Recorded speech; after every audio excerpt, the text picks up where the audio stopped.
The reality that you just finished having a conversation where we have a president of the United States who doesn't even know about the oath that he just swore on January 20th speaks volumes about everything that I need to know. You know, the one thing that really was drawn from the oath that he was obligated to take, and he supposedly took an oath, which there are a lot of individuals who identify that he never placed his right hand on the Bible. He didn't even possess good sense enough during the same interview to utter something as basic as, "Yes, I will abide by the Constitution." You'd imagine castrate was some macho slang about dudes, right? Nope. It's actually a heartless way of saying gut your constitutional obligation, sounding way more frightening than any Netflix terror movie. Jasmine Crockett, as chilly and efficient as one of those high-tech automatic coffee dispensers, there she is informing those people you're essentially neutering yourself. That is to say, don't go becoming some band performing without instrument. And Trump's supporters, oh, they're busy attempting to interrupt like a group of agitated children losing interest in playing. Meanwhile, Trump himself likely wishes to burst like a firecracker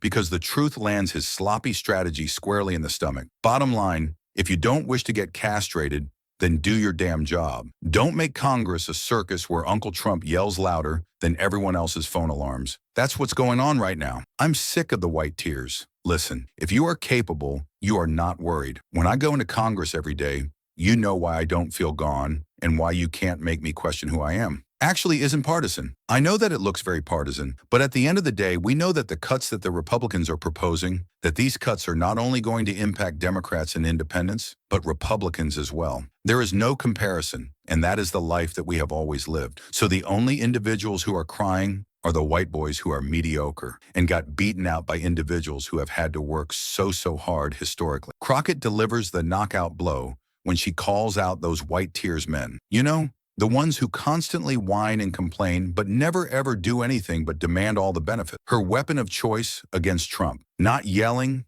not throwing shade, but the law. Yep, dead on law. She whips out a rule book that Trump apparently doesn't know how to play. Get it in your mind. Trump's over there attempting to perform magic with classified documents. Like, I just think it's now declassified, you know? In the meantime, Crockett's just smoothly explaining the entire process, unveiling all the paperwork and red tape like someone completing a visa application. It's as though Trump's constructing a house out of thin air, and Crockett's just standing there saying, "Where's your building permit?" And everybody's rolling their eyes in unison. This is very straightforward. We currently have a white supremacist sitting in the White House. He is supported by other white supremacists. And if you truly want to know who the crooks are in this nation, you can Google it. You don't have to believe me. Shredding our democracy physically, and now we have them shredding us down here internally. But the individuals who are committing 80% of the country's most violent crimes are white supremacists. But for whatever reason, they sit and they serve at the president's pleasure. They are the ones who showed up on January 6th. Crockett chastises the Republicans for ceding their constitutional responsibilities to unelected officials, essentially like paying someone else to finish eating your supper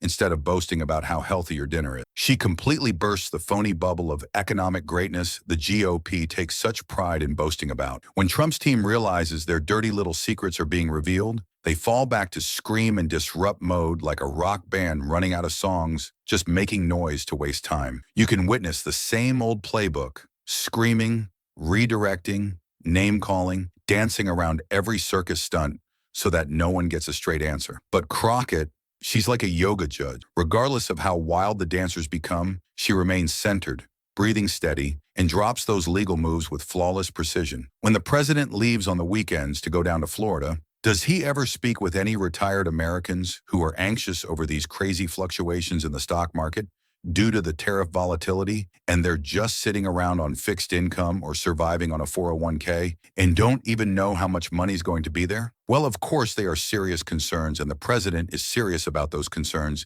and tomorrow's announcement is to preserve future generations of the senior citizens you're talking about. I think this president is always going to preserve it for our tax-paying senior citizens. And as for their 401ks, look at what President Trump did for you during his first term, and they'll hear more about that announcement tomorrow. Ah, there it is, the big show of Caroline Light, Trump's appointed spokesperson, stepping up to calm the seniors alarmed about crazy financial ups and downs and their dwindling 401ks. Similar old talk we've all heard before, but with a twist. Lowering inflation at the same time, reducing energy prices, reducing regulations, and putting tariffs in place in an efficient manner. As if Trump's some sort of multitasking Superman. Let's get real. If you're wondering if Trump's okay with Americans paying more due to tariffs, Caroline's response is he's doing everything he can to reduce living expenses. Too bad that reduced expense is just a fantasy only seen by insiders. By now you may be asking yourself, are we trapped in a never-ending soap opera with no closing credits? Yep. And Caroline, she's just reading the script as the audience, well, they're still fretting over their dwindling retirement savings. Back in my country, we're fighting tooth and nail for the democracy we used to take for granted, and that touches all of us. Art celebrates diversity, and that's why art is a threat. That's why we are a threat to fascists and autocrats. Diversity, truth, inclusion, democracy, a threat to autocrats. Trump is a real threat not only to democracy, but to the very existence of art. He has threatened to place a 100% tariff on movies made outside the U.S. Creativity can't be put on a price tag, but the tariff on it can. Art can't be ignored after watching and then forgotten, nor is it just a plaything for the rich and famous. To Robert Darrow, art is a struggle for democracy,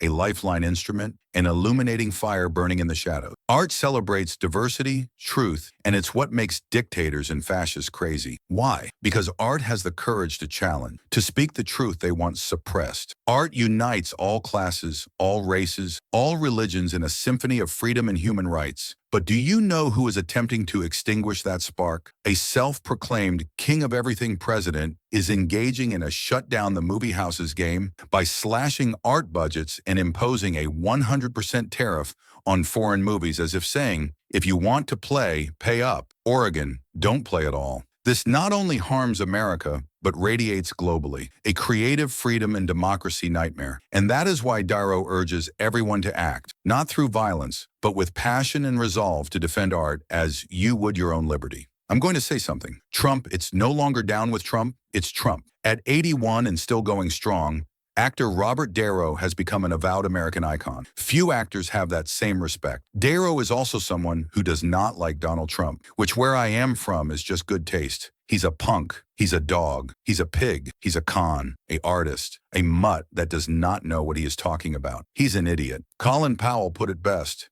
He's a national disaster. He's an embarrassment to this nation. It angers me so much that the nation has reached this level, that this bozo, this fool, who would have thought that an 81-year-old man who had played hundreds of legendary roles would be the epitome of boundless outrage for a president such as Donald Trump? Darrow is not someone who uses suggestions or veiled words. He says things out directly. It's not hate, but cannot accept. To Darrow, Trump is the enemy of all cultural, democratic, and human rights values. Those immensely emotional curses are not just anger, but a call to America to wake up. It is the protest of an artist against what he says is the moral and political degradation currently occurring. He isn't afraid to go overboard in his billboard of outrage against a man who, in his opinion, only manipulates society, dodges taxes, and brings America down. You will be pleased to hear that after Trump departed office in 2020, Darrow never wavered in denouncing the orange liar-in-chief. If anything, he has grown even more fervent in his loathing Trump. But now, with Trump's return to Washington,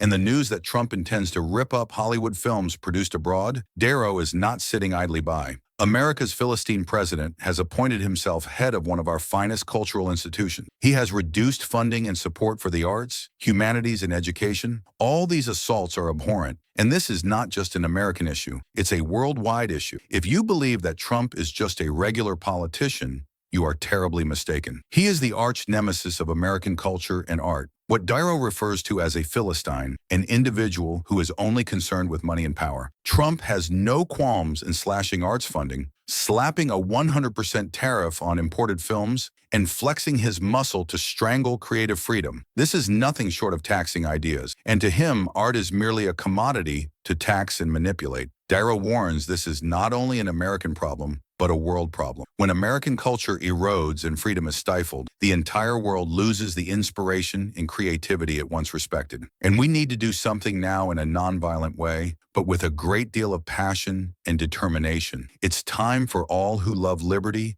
to mobilize, to march, and when there are elections, of course, to vote. There's a reason Robert Darrow is so popular, and there are plenty of good reasons why he despises Donald Trump. Wait until you hear what he had to say this time. After Darrow's comment about Trump at the Tonys, the Hollywood legend clarified his sentiments about Trump in a couple of interviews. Darrow is not talking to become famous or for fun. He sends a strong message. Don't let anger pull you down to the mud of violence. Instead, passion and determination are your weapon. Fight for freedom, fight for art and democracy, and above all, vote. Because the future does not occur on its own. It is determined by you through your ballot. Humorous and pathetic that a man who once announced, "I could shoot someone on Fifth Avenue and not lose any voters," is now attempting to make this nation a farce without an audience.